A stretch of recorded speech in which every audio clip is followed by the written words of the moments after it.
ನನಗೆ ಮೈಗೆ ಹುಷಾರಿರಲಿಲ್ಲ, ನಾನು ಮಲ್ಕೊಂಡಿದ್ದೆ. ಮಧ್ಯಾಹ್ನ ಊಟಕ್ಕೆ ಎದ್ದಂಥ ಸಂದರ್ಭದಲ್ಲಿ ಮಾಧ್ಯಮದಲ್ಲಿ ಈ ರೀತಿ ಬರ್ತಾ ಇದೆ ಅಂತ ಹೇಳಿದರು. ಆಮೇಲೆ ನಮ್ಮ ಅಧಿಕಾರಿಗಳಿಗೆಲ್ಲ ಮಾತನಾಡಿಕೊಂಡು ವಿಷಯಗಳನ್ನು ತಿಳ್ಕೊಂಡು ಮಾನ್ಯ ಮುಖ್ಯಮಂತ್ರಿಗಳಿಗೆ ಮಾತನಾಡಿದ್ರು. ಮುಖ್ಯಮಂತ್ರಿಗಳು ಟೂರ್ನಲ್ಲಿ ಬಾದಾಮಿಯಲ್ಲಿದ್ದರು.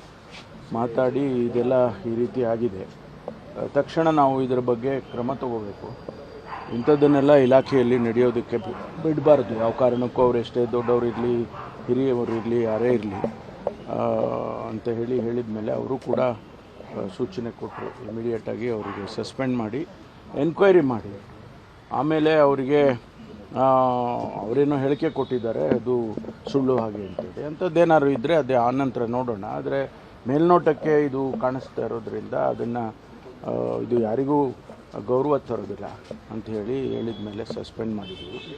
ಮುಂದೆ ಎನ್ಕ್ವೈರಿ ಆಗುತ್ತೆ. ಎನ್ಕ್ವೈರಿ ಆದಮೇಲೆ ಅದರ ಬೇರೆ ಬೇರೆ ಆಯಾಮಗಳೇನಿದೆ ಅದನ್ನೆಲ್ಲ ತಿಳ್ಕೊಂಡು ಆನಂತರ ಮುಂದಿನ ಕ್ರಮ ತಗೊಳ್ತೀವಿ. ಭೇಟಿಗೂ ಕೂಡ ಬಂದಿದ್ರು ಸರ್ ಅವರು.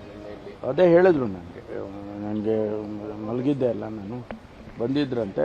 ನಾನು ನೋಡೋಕ್ಕಾಗಿಲ್ಲ, ನೋಡ್ತಾನೂ ಇರಲಿಲ್ಲ. ಯಾಕೆಂದರೆ ಇಂಥ ಸನ್ನಿವೇಶದಲ್ಲಿ ನಾವು ಭಾಳ ಇದಾಗಿ ಇರಬೇಕಾಗ್ತದೆ. ಅದಕ್ಕೋಸ್ಕರ ನಾನು ಅವ್ರನ್ನ ನೋಡಲಿಲ್ಲ. ಹಸ್ಬೆಂಡ್ ಅಷ್ಟೇ ಅಲ್ಲ, ಅರೆಸ್ಟ್ ಆಗಬೇಕು ಅಂತೇಳಿ BJP ಅವರು ಒತ್ತಡ. ಅವ್ರು ಅರೆಸ್ಟ್ ಮಾಡಿ ಅವ್ರನ್ನ, ಯಾಕಂತ ಹೇಳಿದ್ರೆ ಬೇರೆ ಬೇರೆ ಪ್ರಕರಣದಲ್ಲಿ ಹಾಗೆ ಮಾಡಿದ್ರಿ, ಈ ಪ್ರಕರಣದಲ್ಲೂ ಹಾಗೆ ಮಾಡಬೇಕು.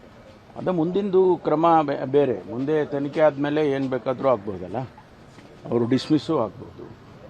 ಅದರಿಂದ ಈಗ ನಾವು ಇಮಿಡಿಯೇಟ್ ಆ್ಯಕ್ಷನ್ ತೊಗೊಳ್ಬೇಕು ಅಂತ ಹೇಳಿ ತೊಗೊಂಡಿದ್ದೇವೆ.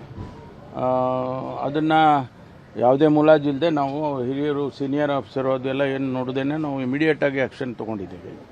ಅದಾದಮೇಲೆ ತನಿಖೆಯಲ್ಲಿ ಏನು ಬರುತ್ತೆ ಅದನ್ನು ನೋಡಿಕೊಂಡು ಮುಂದಿನ ಕ್ರಮ ತಗೊಳ್ತೀವಿ. ಸಂತ್ರಸ್ತೆ ಯಾರಂತ ಗೊತ್ತಾಯ್ತು? ಕಂಪ್ಲೇಂಟ್ ಏನು ಇದು ವಿಷಯದಲ್ಲಿ ಏನು ಬೇರೆ ಏನು ಗೊತ್ತಿಲ್ಲ.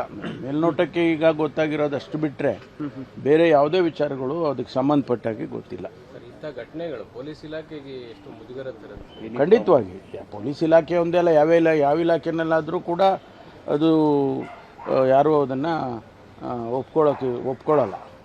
ಅದರಿಂದ ಅದಕ್ಕಾಗಿ ನಾವು ಇಮಿಡಿಯೇಟಾಗಿ ಆ್ಯಕ್ಷನ್ ತೊಗೊಂಡಿದ್ದೀವಿ. ಮುಖ್ಯಮಂತ್ರಿಗಳು ಕೂಡ ಭಾಳ ಅಪ್ಸೆಟ್ ಆಗಿದ್ದಾರೆ ಸರ್ ಈ ಘಟನೆ ಬಗ್ಗೆ ಅಂತಿದೆ. ಮುಖ್ಯಮಂತ್ರಿಗಳು ಆಗಿದ್ದಾರೆ, ನಾನೂ ಆಗಿದ್ದೀನಿ.